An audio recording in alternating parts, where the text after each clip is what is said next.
Welcome to CBS Sports HQ, where the Giants have fired their head coach, Joe Judge. As first reported by our Jonathan Jones and Josina Anderson, the Giants owner, John Mara, now confirming that news. He has issued a statement. We'll get to that in just a second. Of course, everybody wondering if this was going to happen on Monday after the Giants finished their season by losing to the Washington football team.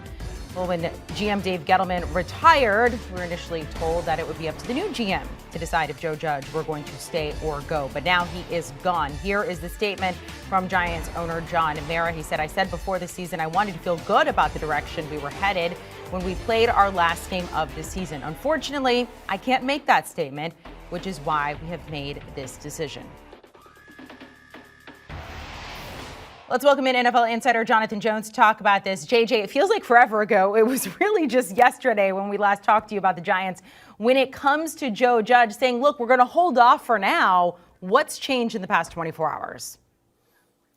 So what wound up happening was the Giants never gave Joe Judge any assurances here in the last couple of weeks, certainly not on Monday either. Joe Judge went into the building on Monday, and it was business as usual because he still had a job. He hadn't been told any differently. So to the players and to his assistant coaches, business as usual, a normal end of the year. Here's what we're doing beginning in the offseason and going into next season. He met with ownership, John Mara and Steve Tisch, on Monday night and presented his plan for the Giants moving forward. Now, Mara and Tisch had already decided that the next general manager, following the retirement of Dave Gettleman, that person would be able to decide who the next head coach of the Giants would be if they retained Joe Judge. Well, they very clearly didn't like what they heard in that meeting with Joe Judge, and so the co-owners of the New York Giants decided to rip the Band-Aid off, go ahead and make that decision for the next general manager, who inevitably was not going to keep Joe Judge anyway. Go ahead and make it clean. They have fired Joe Judge, relieved him of his duties. Whatever you want to call it, he is no longer the head coach of the New York Giants, and that's a decision made by the two-team co-owners. We saw in that last game just the outrage from Giants fans. And as you said, sort of a clean sweep here. Look, new GM, new head coach. The Giants have not just one, but two picks in the top 10 of this year's draft. How should Giants fans feel about this organization potentially moving forward?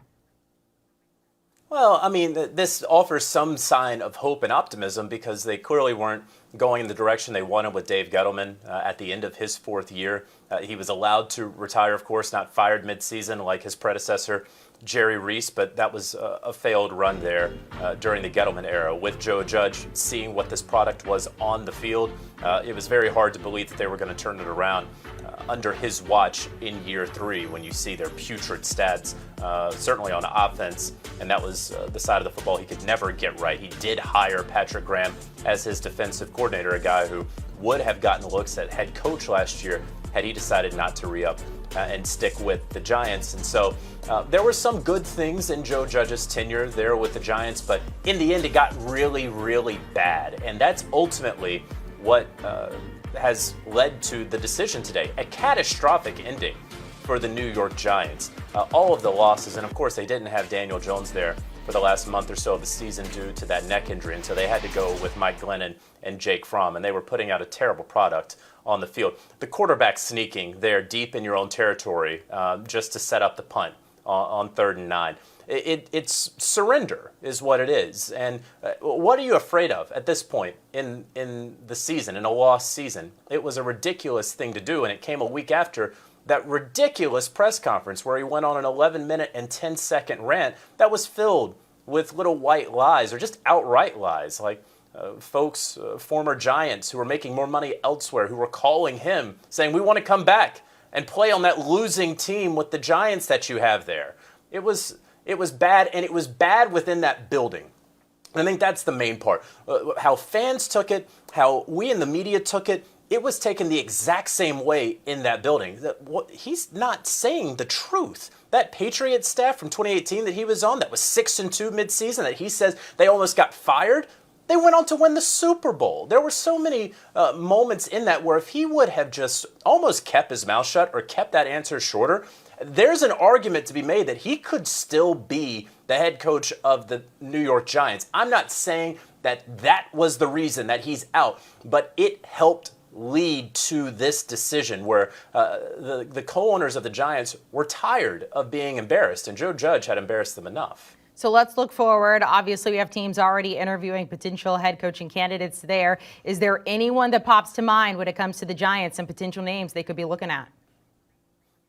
So right now, the Giants are absolutely going to hire their general manager before they hire their head coach. The general manager is going to have say over the personnel and the staffing and the coaching. And so that general manager they put in for a number of guys that I've reported since yesterday, a number of names at the top there. Joe Schoen, the assistant general manager of the Buffalo Bills, was one of the first names that was in there. Ryan Cowden, Monty Ossenfort, both from Tennessee Titans. There are the Rand Carthen and Adam Peters from the San Francisco 49ers.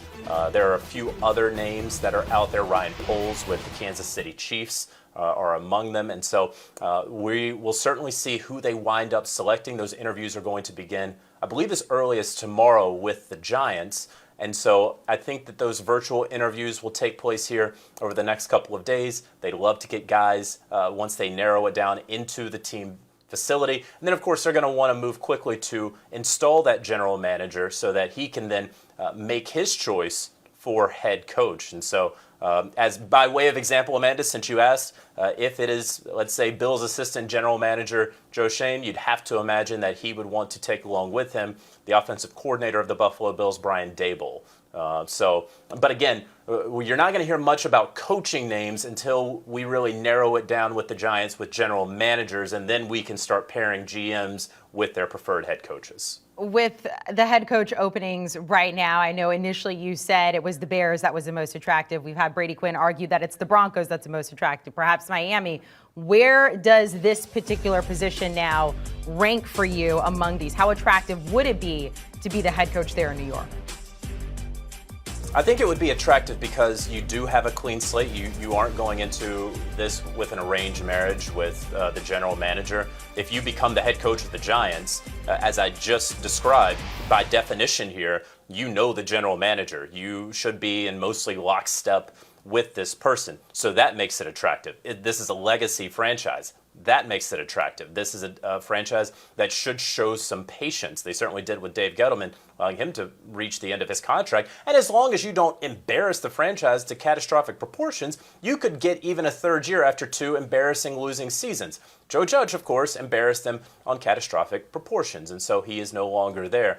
And they do have a quarterback in Daniel Jones. You have to decide, as the next head coach and general manager, whether or not Daniel Jones is going to be the future. If you can fix him, if you can package him in a trade, do you want those 2 top 7 picks, send those off somewhere to bring on that veteran? The great thing about this Giants job is that you do have options. If you don't like the options that you currently have on the roster, you have the ammunition via the draft to get someone else. You do have cap space, and you are going to be able, again, to be in lockstep with that general manager who would have brought you on in the first place. So an attractive destination, no doubt. It's in a division that is going to be difficult, but as we have seen the last several years, the NFC East is winnable.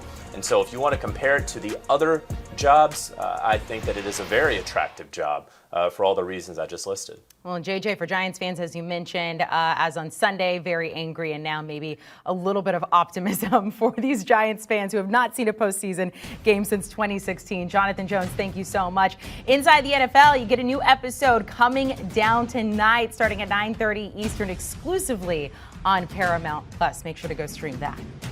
Do you want a sports network that delivers everything that matters about the game? The highlights, the picks, the instant analysis, no yelling, no fake debates, no politics. Hit the subscribe button and never miss a moment.